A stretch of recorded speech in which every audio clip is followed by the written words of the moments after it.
How on earth does a company intentionally walk away from 500,000 paying customers only to have Wall Street reward them with a massive 55% profit explosion in a single quarter, right? It sounds completely backwards. We're all taught that in business, losing customers means losing money.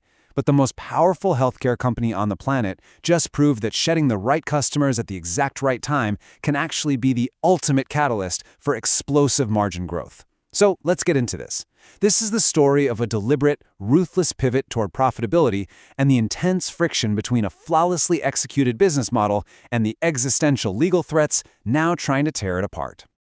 To understand this massive disconnect, we have to rewind to the second quarter of 2026. Because this wasn't some accident, this was surgery. The management team at UnitedHealth Group deliberately shed 525,000 insurance members sequentially. And they didn't just stop there. Over at their healthcare services division, they systematically purged another 700,000 patients who were tied to underperforming, unprofitable value-based care contracts. They basically looked at their massive enrollment numbers and realized that chasing pure growth was literally destroying their margins, so they just stopped chasing. They walked away from over 1 million combined lives to purge unprofitability directly from their books. And the immediate payoff to this aggressive downsizing? Well, it was absolutely staggering. By letting go of those unprofitable contracts, their operating earnings didn't shrink. They spiked.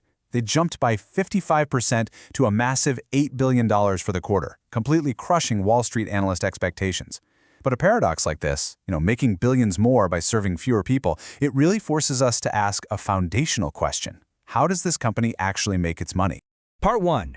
The UnitedHealth Ecosystem. If you think UnitedHealth Group is just your traditional, run-of-the-mill insurance company that collects premiums and pays out claims, you are missing their real economic engine. The enterprise is actually this dominant two-engine flywheel. On one side, you have UnitedHealthcare, the benefits division. This is the largest payer platform in the United States. They manage the health spending of over 152 million individuals, raking in massive premiums from corporate employers, Medicare, and state Medicaid programs. But then, look at Optum on the other side. Optum doesn't just manage risk, they provide the actual physical care. We're talking about employing or being affiliated with over 90,000 physicians. That's roughly 1/10 of all practicing doctors in the US. They run the Optum Rx Pharmacy Benefit Manager, and they provide the administrative software and data analytics through Optum Insight. So UnitedHealthcare collects the money, and Optum delivers the care. This brilliantly illustrates why they win. It creates immense switching costs. Think about it. Corporate employers face massive administrative friction and network mismatch risks if they even try to leave, which leads to incredibly high retention rates. And with total healthcare expenditures representing about 19% of the US GDP, their total addressable market is absolutely massive. So the really crucial part is how these two halves talk to each other. And this leads us to the company's ultimate economic moat. See, the federal government has a regulation called the Medical Loss Ratio, or MLR. By law, an insurance company has to spend at least 80 to 85% of the premium revenues it collects on direct patient care. This effectively caps the profits a pure-play insurance company can make. But here is the massive loophole. Because UnitedHealth Group owns Optum, UnitedHealthcare can direct its premium spending right into Optum-owned clinical sites and pharmacy channels. The parent company is essentially paying itself for providing care. They keep a massive percentage of the health spending locked inside their own corporate ecosystem, effectively bypassing those federal pure insurance profit caps and capturing way higher overall operating margins. Part 2. Q2 Earnings and Evidence. Okay, so did this strategy of shedding unprofitable members actually work? The sheer velocity of the recovery proves it absolutely did. Let's look closely at the July 16, 2026 earnings report. Back in fiscal year 2025, they were suffering severe margin degradation. Their operating margins had contracted heavily because of rising medical care costs and elevated utilization trends. In Q2 of 2025, operating earnings were severely compressed at $5.2 billion. But fast forward to Q2 2026, after selectively shedding that riskier membership, and we see a massive $8.0 billion operational beat. Diluted adjusted earnings per share reached $6.38, completely blowing past Wall Street's expectations of roughly $4.90. This strategic pivot didn't just help, it successfully stabilized the entire business. And when we analyze the segment breakdown, we can see exactly where this leverage is coming from. While competitors like Humana have struggled heavily with Medicare Advantage margins, and others like CVS and Cigna face their own integration challenges, just look at UnitedHealth's two engines. Both sides of the house successfully expanded their margins. UnitedHealth saw its margin expand by 220 basis points on sheer pricing discipline. But the real star here is Optum. Despite Optum Health revenue falling nearly 7% because of that deliberate purge of 700,000 value-based care patients, Optum's overall operating earnings actually jumped 32% purely on this contract restructuring. And Optum Insight, their tech and data wing, it saw its operating margin explode to 25.3%. This is literally quality over quantity in action. This phenomenal quarterly success didn't just beat the past, it totally reset the future. Management dramatically upgraded their full-year guidance across the board. They raised their adjusted EPS target to a range of $19.50 to $20 exactly. But most importantly, the medical care ratio, that absolutely crucial metric of how much premium goes to claims, dropped to 86.7% in the quarter, down from 89.4% a year ago. They are now projecting to tighten the full-year MCR to 88.1%. And because operating cash flow is so robust, projected at $24 billion for the year, they are heavily accelerating their share buybacks, doubling their target to at least $5 billion. So this wasn't just a one-off beat. CEO Stephen Hemsley, who returned to the helm in 2025 to right the ship, along with CFO Wayne DeVid, emphasized that the quality of these earnings is exceptional. They explicitly stated that this new $19.50 to $20 range is the proper run rate baseline for multi-year projections. They've effectively re-established the baseline for future compounding. And by the way, if you like deep, evidence-based stock breakdowns like this, make sure you're subscribed. It is genuinely fascinating to see management confidently tell the market that the turnaround phase is complete and the compounding phase has officially resumed. Part 3. Qualitative Business Scorecard. Now, numbers on a spreadsheet are really only half the story. We have to see if the internal fundamentals actually match the explosive quarterly headline numbers. Synthesizing the scorecard here, this business earns a very strong blended overall rating of 8.5 out of 10. They score a perfect 10 for market position as the undisputed managed care leader. Management alignment sits at a 9, largely because CEO Hemsley's stock options have a strict 2-year shareholding requirement post-vesting. This secures his alignment with shareholders all the way through 2030. Capital allocation is also a 9. They're highly balanced, they recently hiked the dividend by 5%, while aggressively deploying those buybacks, and they smartly divested unprofitable international assets to focus right here domestically.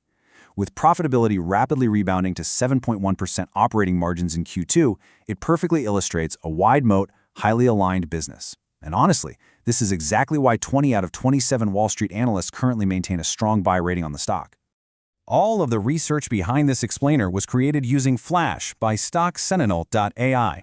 You can generate deep research reports like this one for any public company in the world, completely free at flash.stocksentinel.ai. The core company research is free. Now, if you want an ongoing investing edge, Flash has a premium feature called Best Ideas Now. Every week, it surfaces the highest conviction ideas across 3 investor styles: long-term compounders, hidden gems, and dividend hunters. Portfolio Watch monitors your portfolio and flags important changes, and Insider IQ tracks meaningful insider buying activity worldwide. You'll see a QR code in the bottom right of this explainer. Scan it to download the Flash app and try it yourself, or access Flash on the web at flash.stocksentinel.ai. Pricing is going up over time, but once you lock in your subscription, your price never increases. Part 4. Future Scenario Analysis. Before we jump into the math, please remember that this is a hypothetical framework for thinking about possible outcomes. It is not a prediction, and it is not financial advice. The stock could go much higher or much lower than any of these scenarios. All right, let's look at the underlying operational assumptions. Our base case, which carries a 60% probability, assumes the turnaround continues smoothly. Commercial cost utilization stabilizes, and they successfully exit the last of those underperforming contracts. We assume a 6% revenue growth rate with normalized net margins of 5.0% by 2031. Assuming a standard exit multiple of 20 times earnings and a steady 1% annual reduction in share count from those buybacks, the implied share price lands at $685.00. In the high case, which we assign a 20% probability, we assume their $1.5 billion investment into AI-driven modernization drastically reduces administrative costs, pushing net margins up to 5.8%. With a premium 22 times multiple, the share price could reach $990.97. But the low case, also at 20%, is where the danger lies. This scenario models severe regulatory intervention where vertical cost synergies are broken, revenue growth slows to 3%, and margins remain compressed at 4%. Applying a depressed 16 times multiple, the share price would drop to $368.65. If you want to access the full model with all the detailed assumptions for each scenario, you can check out the detailed research report for free on Flash. When you actually apply the probability weights to these underlying operational outcomes, the 60% base, 20% high, and 20% low, the expected 5-year share price lands at $682.92. At the base year price of $445, that implies a roughly 66% total return or a 10.8% annualized return over the next 5 years. The financial mechanics here are undeniably strong. Part 5. The biggest risks. Because, hold on a second, the financial numbers look virtually unstoppable, right?